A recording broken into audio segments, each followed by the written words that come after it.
Жасанды интеллект қазір жаңа революция жасауда. Жаңа революция ол әртүрлі ауруларды анықтауда, диагностикалауда және оларды қандай деңгейде екенін нақтылау үшін өте көп көмегін тигізіп жатыр. Назарбаев университетінде осы диагностикалау үшін жасанды интеллект және жоғарғы дамыған цифрлық технологиялар өте жақсы дамыған және студенттерге, болашақ дәрігерлерге көмектесу үшін біз барлық жағдай жасағанбыз.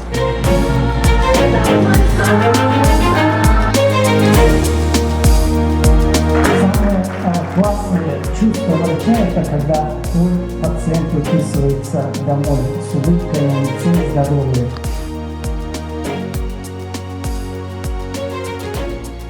Дегенмен өз салымда балалар хирургиясы бойынша мамандар қазіргі таңда жетіспейді.